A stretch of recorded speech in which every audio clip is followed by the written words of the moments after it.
that you bastard shit white man, this is my land, you gotta go. And I don't respond. In a driveway, you son of a shit white whore, you bastard, you white man, you're all the same, you're all like Gary McHale and Doug Fleming. I don't respond. It's inside my shop. I'm sitting at a table. You garbage white man, you son of a bitch, you fucking son of a whore, and everything, calling my mother a whore on 2 occasions, and I didn't respond. At least, not less than a dozen times, he called you garbage white man. You're all the same from coast to coast. You're all garbages, you dirty white man, and everything. This is, I'm quoting his words. You know, I couldn't do anything because I knew that we will be in court, he will be in court sooner or later, and I will be there, and I didn't want to give him anything to use against me. I didn't call him on name. The last time when this outburst, you know, he had the woman with him, and she was just smiling, you know, that he was calling me, you bastard white man, you garbage, you're all the same from coast to coast, you know.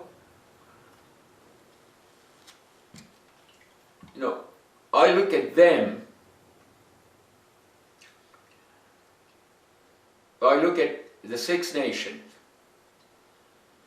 the nice and decent Indians I know, and I support them. Not the thugs, the one who fought the Douglas Creek estate. On the 9th of July, when he was arrested, it was thrown in jail.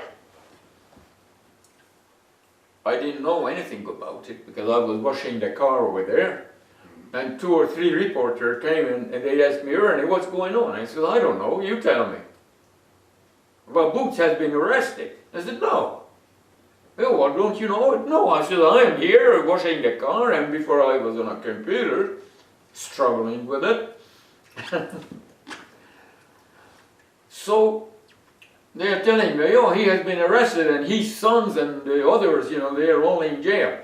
And I said, look, I walked out to the side of the driveway and looked, and there was a bunch of people mingling over there, and a few cars, you know, parked all over on the grass. And I said, look, I'm going to change into clean clothes and I'm going to come over. So the 3 guys, the reporters, they went back there. I got in the house and I got out of the working clothes, got in clean clothes, you know. And I got my camera. And I walked over there. It's in a newspaper, because these reporters were taking pictures I'm talking with, and I recognized one of the guy. I knew him for a long time, but 20-some odd years. I don't name who. Very nice guy. And I said, Ernie, you remember me? I said, you know, the genuine, we hugged each other. I said, why don't you come and see me sometime? You know where I live. Oh, sometime I will, Ernie. And then there was another guy there, Army General, which is the hereditary chief of the Onondaga, I think. Right. Long time ago, I was in the powwow. You know, they had, back about 25, 26 years ago, and I took pictures of Arnold General and others, and I still have the slides, you know. And I talked with Arnold, look, Arnie, we're going to get together, I have a whole bunch of pictures, and I'm going to give it to you. Oh, okay, good.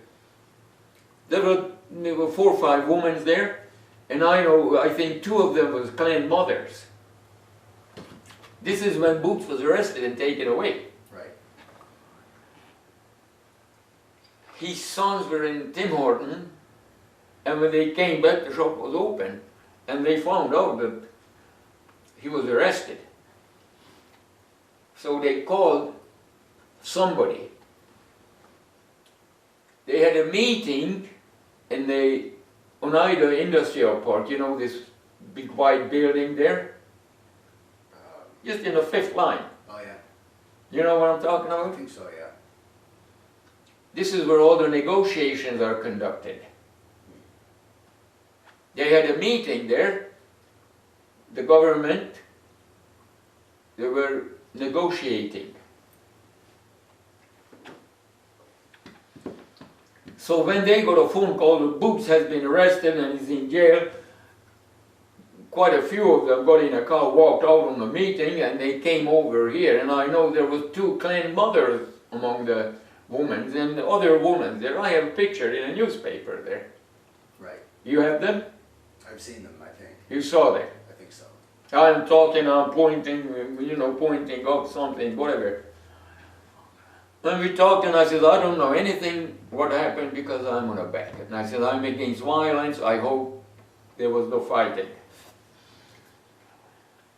And they're talking, and one of the women turned to me. I think she was a clan mother, or she's a clan mother, and I said, maybe you should come with us to the meeting. I said, okay. Then they got in a car and they left, and I said, I know where you are, the meeting. I said, I go and lock up my house and I'm going to come and I'll meet you there. He said, on the 9th of July, when Boots was arrested the first time. So I went over there. Now they already know me by sight and my name too.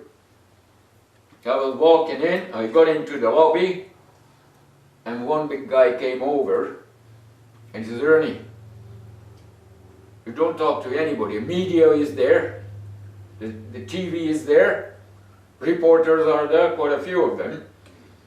Channel 11 is there. And he says, Ernie, you don't talk to anybody, come with me. He had my arm. And he took me into the negotiating room where all the negotiations, and this is tables butted against, the whole row of tables, and the room was all along the wall, chairs, and it was all the Indians, and the table also. The chief negotiator is Al McNaughton.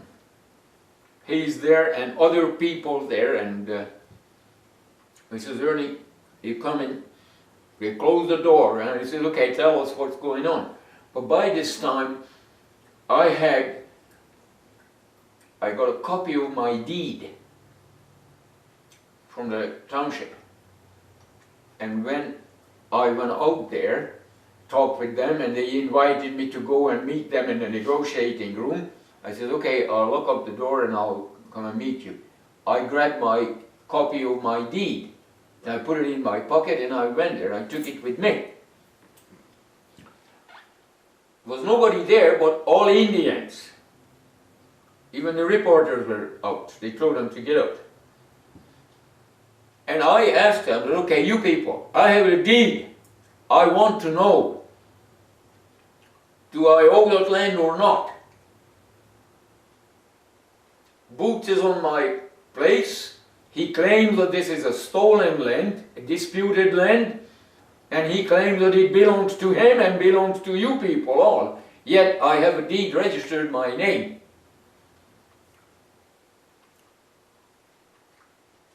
Well, they were talking. Jesse Porter is there. They're talking.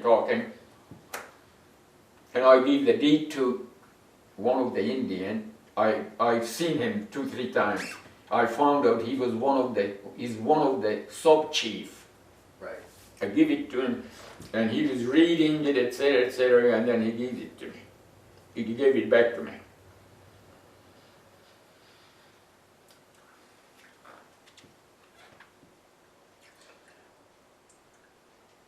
Jesse Porter and this man, they were talking, and the clan's mother on the back said something that said that maybe we should give Ernie a copy.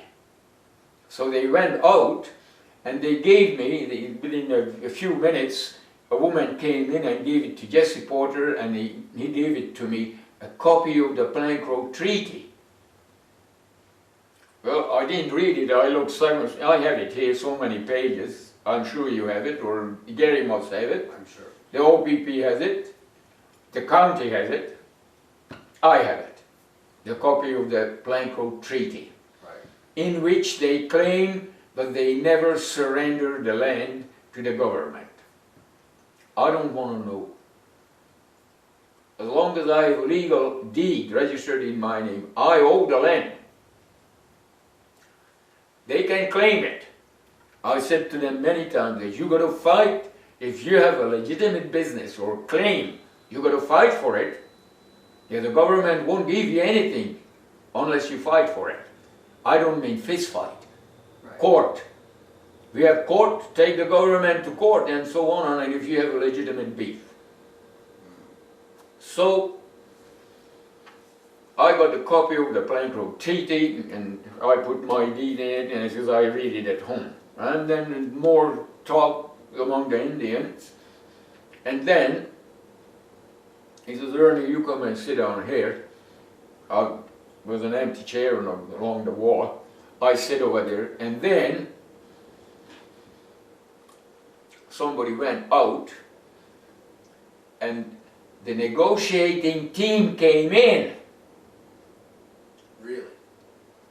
The government. Bob McDougall, a secretary, a lawyer, and 2 provincial representatives from the provincial government. Right.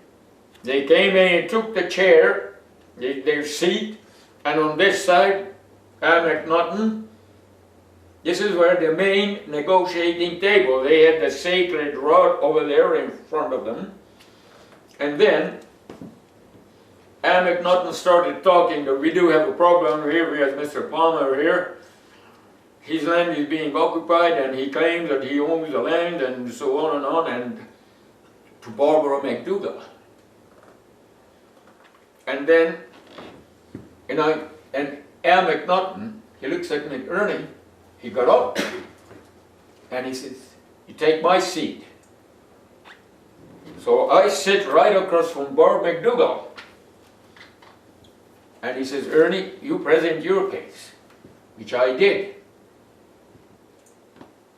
And I started talking that I owe that land for 23 years. I've been paying the taxes.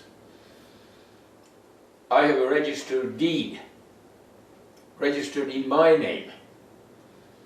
And I said, today my land is occupied by a larger number of members of the Six Nations, claiming that this land belongs to them, or it is a stolen land and disputed land. And I said, I would like to find out whether I am the real owner of it or not. I'm telling this to Bob McDougall. Right.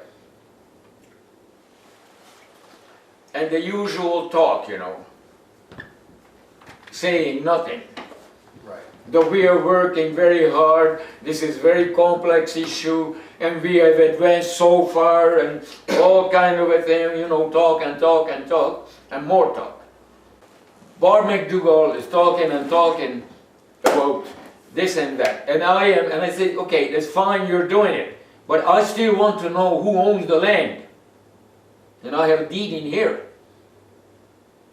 Well, it's a very complex issue. It says we are trying our best, you know, to advance in a negotiation and so on and on. And I was not angry, but in a way I said, I have to change my tone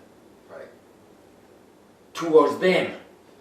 And I says, fine, you're doing whatever you're doing, but tell me, what are you doing here?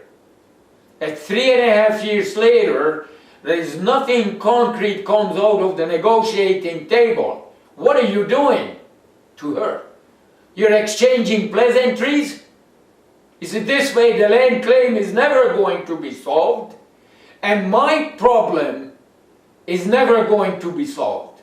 And I'm not going to wait 200 years to get an answer whether I owe that land or not. I want an answer from you. You represent the federal government. I want an answer from you. Do I owe that land or not?